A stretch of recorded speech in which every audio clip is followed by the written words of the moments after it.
생명의 생각 이영훈 목사입니다. 요즘 날씨가 고르지 못해서 건강 유의하시고 하루하루의 삶이 강건하시기를 바랍니다. 시험가에서 호세아서를 묵상을 하는데 오늘은 네 번째 시간이죠. 2장 8절에서 13절까지 은혜를 모르는 이스라엘이라는 주제입니다. 회개하지 않는 이스라엘에게 하나님은 공의로운 심판을 예언하시죠. 심판은 이스라엘이 범한 죄의 성격에 따라서 다양한 형태로 나타날 것입니다. 먼저 8절, 내가 저에게 준 것이요 라는 내용입니다. 하나님이 이스라엘에게 주신 곡식과 새 포도주와 기름은 백성들의 삶을 풍요롭게 하고 빛나게 했습니다. 그러나 이 같은 풍요가 우상이나 이방 국가들이 제공해 주는 것이라고 이스라엘은 여겼습니다. 앞서 5절에서 이스라엘은 나는 나를 사랑하는 자들을 따르리니 그들이 내 떡과 내 물과 내 양털과 내 삶과 내 기름과 내 술들을 내게 준다 하였음이라 했습니다. 여호와께서 주시는 축복의 산물임을 깨닫지 못하고 있는 것이죠.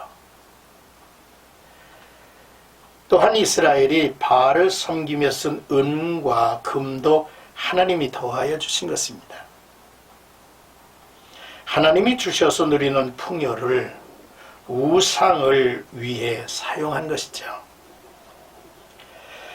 이처럼 축복의 근원자에 대한 무지는 결국 하나님께 감사할 줄 모르는 죄와 은혜를 남용하는 결과를 낳습니다.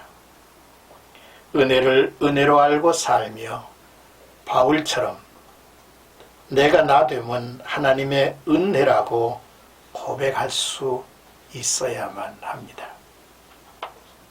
이제 9절에서 13절은 내가 너희에게 준 것을 도로 빼앗으리라 라고 하신 말씀입니다. 하나님은 주신 이를 모르는 이스라엘을 향해서 내가 너에게 준 모든 것을 도로 찾으리라 하셨습니다. 먼저 하나님이 주신 풍요를 도로 찾으시겠다 합니다. 곡식과 포도의 열매가 익을 시기에 그것들을 갑자기 재난을 일으켜 없애시는 것은 이스라엘에게 뜻밖의 고통스러운 형벌이 될 것입니다.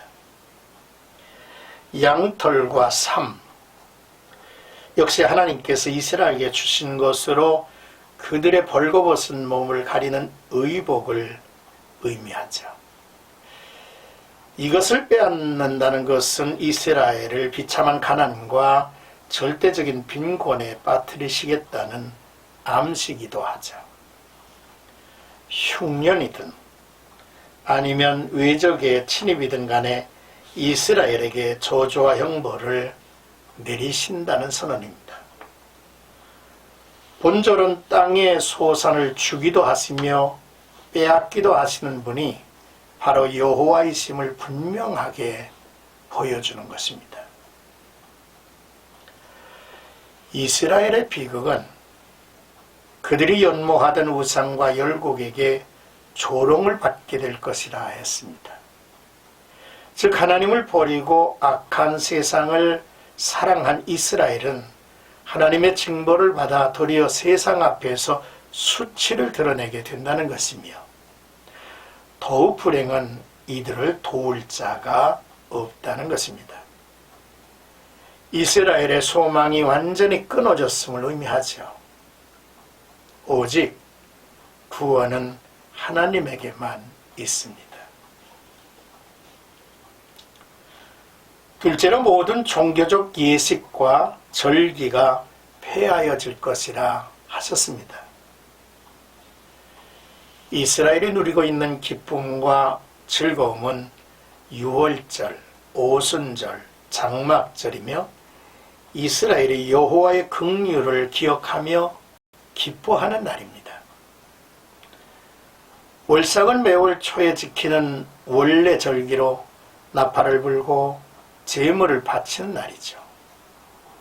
매주에 지키는 안식의 날 등 이러한 날에 이스라엘 백성들은 여호와 앞에서 즐거워하고 감사하고 또한 행복했습니다. 그러나 하나님은 변질이 된 절기와 예배를 두고 볼 수는 없으셨습니다.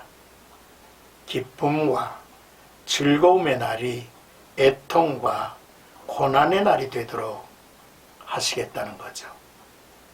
이제 이스라엘은 민족의 축제일에도 기쁨을 얻지 못할 이방 나라에 끌려가게 될 것입니다. 신앙생활의 행복을 잃지 말아야 합니다. 즐기지 못하는 신앙생활은 부담이고 무거운 짐이고 또한 형벌이 아니겠습니까? 셋째로, 나를 잃어버린 시일대로 내가 그에게 벌을 주리라 하셨습니다.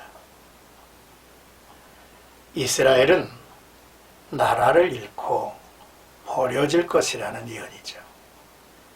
포도나무와 무화과 나무는 가나안 땅의 가장 좋은 산물로서 생활의 풍성과 기쁨을 가져다 주는 축복입니다. 이스라엘은 이것들을 우상에게서 받은 것이라 생각하고 하나님의 심판을 불러왔죠. 하나님은 포도나무와 무화과 나무가 수풀이 되고 그 열매는 들짐승의 먹이가 될 것인데, 이것은 이스라엘의 땅이 전쟁으로 인하여 황폐하게 되고 추방과 포로의 신세가 되기 때문에 땅을 경작하지 못하게 될 것을 예언하고 있는 말씀입니다. 하나님은 우상 숭배로 인하여 나를 잃어버린 시일대로 이스라엘에게 벌 줄 것이라 하신 거죠. 이는 하나님의 주권을 부인해온 죄의 형벌입니다. 인과보응이죠. 하나님은 그들이 하나님을 떠난 만큼 버려진 존재로 살아야 했습니다.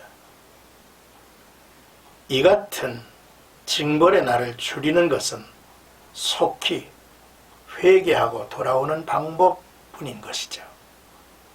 오늘의 말씀을 정리하면서 이스라엘을 향한 하나님의 심판은 첫째, 우상이 준 것으로 자랑했던 이스라엘의 풍요로운 것들을 하나님이 도로 찾으시겠다 하신 것이죠.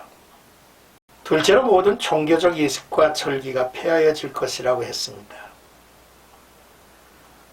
종교적 절기는 이스라엘이 역사 속에 하나님에게로부터 받은 놀라운 은혜를 되새김하며 오늘과 내일을 그 은혜 속에 이끌어간다고 하는 축제일이기도 하죠. 셋째로, 이스라엘은 포로가 되어 타국으로 끌려갈 것이라 했습니다. 하나님을 잃어버린 시일대로 하나님께서 그들을 버리시겠다는 의미죠. 하나님을 의지하지 않고 다른 나라를 의지할 때 세상을 의지했던 그 나라가 오히려 억압하는 나라가 될 것입니다. 어느 누구도 하나님의 심판을 막아 설 수는 없죠. 하나님께서 말씀하신 것은 반드시 이루시는 분입니다. 진노와 심판이 이르기 전에 우리는 하나님 앞에 돌이켜야 합니다. 우리가 만날 하나님은 결국 우리를 사랑하고 계시는 분임을 우리에게 보여주실 것입니다. 오늘도 주 안에서 복된 하루가 나와 여러분들에게 이어지기를 축복합니다.